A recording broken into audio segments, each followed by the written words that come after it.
Bismillahirrahmanirrahim. Assalamualaikum warahmatullahi wabarakatuh.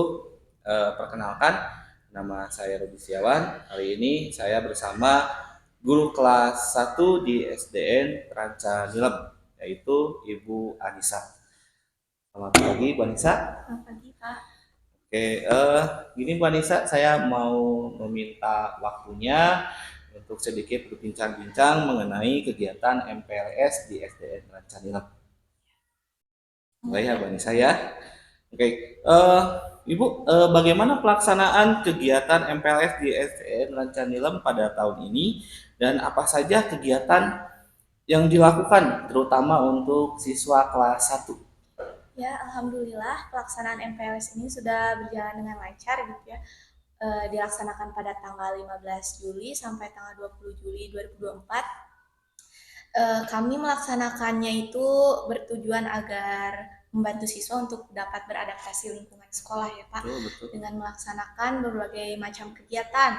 Salah satunya pengenalan lingkungan berupa tur kelas, seperti jadi anak siswa kelas 1 itu digiring, dibariskan, kemudian diperkenalkan seperti lingkungan kelas-kelas di SD Ranca Nilem, terus ada perpustakaan serta lapangan yang digunakan untuk berolahraga, kemudian juga ada kantor dan juga di mana mereka nanti bisa menggunakan kamar mandi atau WC diarahkan. Kemudian ada juga pengenalan guru atau juga staf SDN Ranca Nilem, sehingga siswa kelas 1 juga dapat mengenal baik itu wali kelas maupun guru kelas yang lain dan guru bidang serta staf yang ada atau bekerja dinas di SDN Ranca Nilem.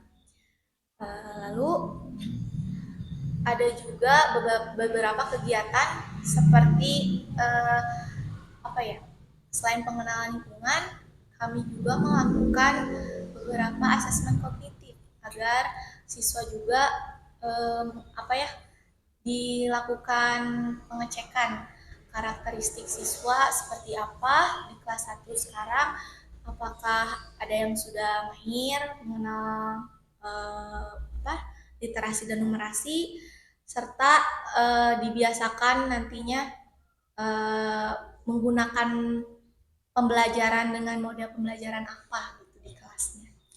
Oke, jadi kegiatan MPLS kemarin yang dilaksanakan di SD Ranca Nilem terutama di kelas 1 itu lebih ke pengenalan lingkungannya Bu ya, pengenalan lingkungan, baik lingkungan seperti mengenal kelas-kelas yang ada ruangan-ruangan yang ada di sini maupun mengenalan tentang kepada guru-guru yang ada di sini seperti itu ya Bu ya. Selain itu juga ada kegiatan asesmen seperti itu ya, asesmen kognitif maupun non kognitif seperti itu ya Bu ya.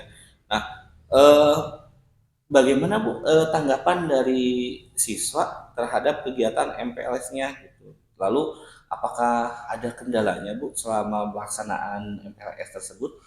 Ya, untuk tanggapan dari siswa kelas satunya itu sangat positif ya Pak ya. Mereka terlihat antusias gitu mengikuti semua kegiatan, baik itu seperti pengenalan lingkungan sekolah, antusias gitu mengenal dengan teman-temannya, bermain gitu. Terutama bagi siswa yang kelas 1 yang dari PAUD ke sekolah sangat antusias gitu mengenal bahwa oh teman-teman di SD dengan di TK itu seperti ini perbedaannya, mengenalkan teman-teman baru. Kemudian juga mungkin ada beberapa kendala gitu ya, ada beberapa siswa yang mungkin belum terbiasa, belum bisa adaptasi, sehingga ada beberapa yang siswa pada saat masuk itu gugup gitu ya, dan belum bisa menyesuaikan diri gitu. Ada kalanya seperti masih ingin ditunggu oleh orang tuanya, tapi lambat laun hari kedua sudah terbiasa gitu, karena ternyata mungkin mereka merasa menyenangkan gitu bertemu dengan teman-teman barunya seperti itu. Jadi lebih ke mereka itu sangat senang ya Bu ya dalam kegiatan MPLS ini.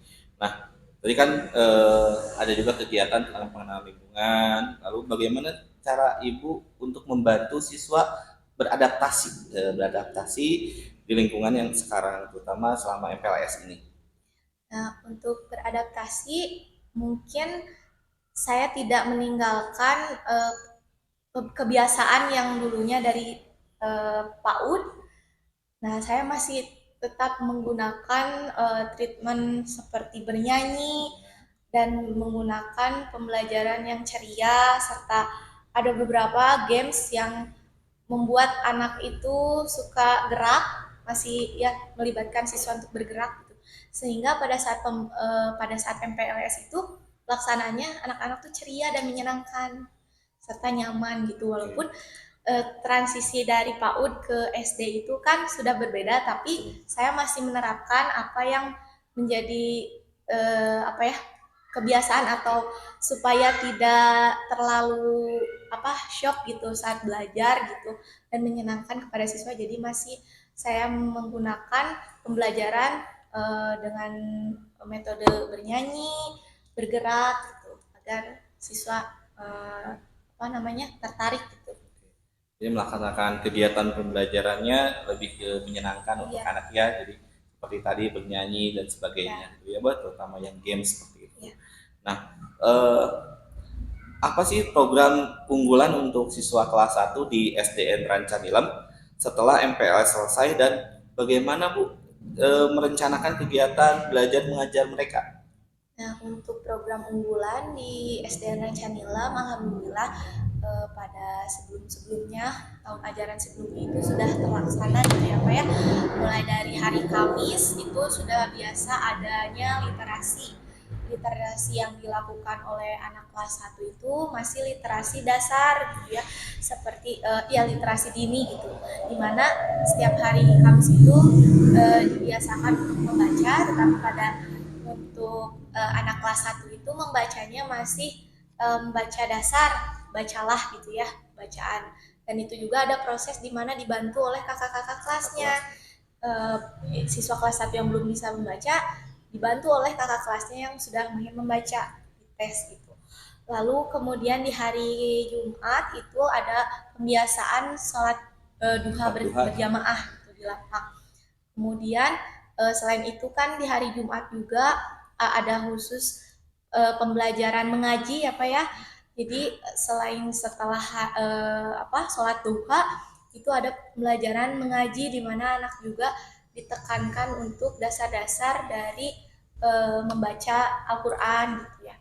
Lalu pada hari Sabtunya ada pembiasaan senam pagi dilakukan di lapangan dipimpin oleh guru olahraganya seperti itu. Terus diharapkan dengan diterapkannya pembiasaan ini tuh menjadikan siswanya itu semakin semangat untuk belajar gitu. Tak lupa di pembelajaran juga strategi yang saya terapkan itu akan menerapkan beberapa kegiatan yang memajukan, maksudnya meningkatkan keaktifan anak gitu. Jadi mudah-mudahan bisa menerapkan pembelajaran yang diferensiasi gitu ya, yang melibatkan siswa itu secara langsung aktif. Jadi program untuk di kelas 1 bahkan mungkin di semua siswa di SDN Rancanilem itu ada pembiasaan-pembiasaan tadi seperti hari Kamis ada literasi, hari Jumat ada kegiatan sholat duha, bahkan ada guru mengaji juga, dan hari Sabtu itu ditutup dengan kegiatan senam seperti itu ya Bu ya. Dan pembelajarannya pun mungkin kedepannya di kelas 1 itu akan bagaimana cara mengaktifkan siswa jadi berpusat pada siswa seperti itu ya Bu ya. Dan tadi juga Ibu menginginkan nanti kedepannya Ibu mengajarnya agar memperhatikan diferensiasi siswanya, jadi walaupun anaknya berbeda-beda itu anak bisa terlayani semua seperti itu ya Bu ya. Oke. Nah ini pertanyaan terakhir Bu, bagaimana harapan Ibu untuk perkembangan siswa kelas 1 selama 1 tahun ke depan ini?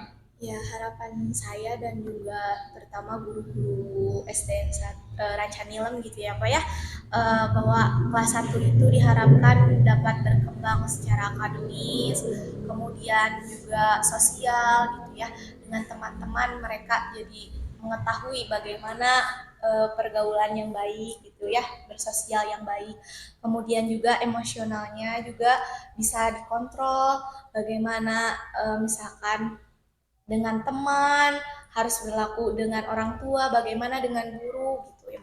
Mudah-mudahan bisa apa ya, ada proses belajarnya di situ siswanya gitu berkembang. Kemudian juga dapat menemukan kegembiraan gitu selain kegembiraan saat belajar gitu. Jadi belajar itu terasa menyenangkan gitu. Diharapkan tuh siswa tuh apa ya, tidak kapok gitu Tidak untuk apa. belajar gitu. Jadi tetap semangat gitu Oke. berangkat untuk ke sekolah. Seperti itu Pak, untuk di kelas 1.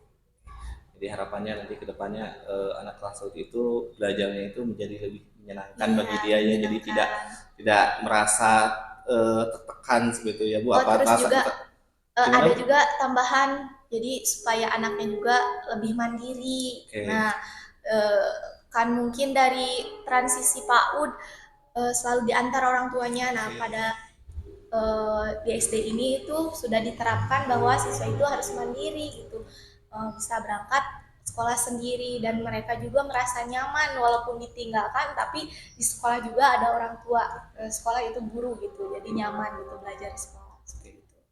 Jadi terakhir tadi itu ingin nanti setahun ke depan itu anak itu menjadi lebih mandiri ya.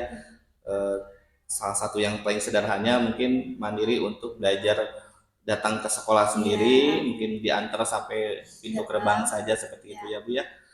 Oke, terima kasih. Oke, mungkin itu saja Ibu dari ya, saya. Terima kasih atas waktunya. sama-sama Pak. Assalamualaikum warahmatullahi wabarakatuh. Waalaikumsalam.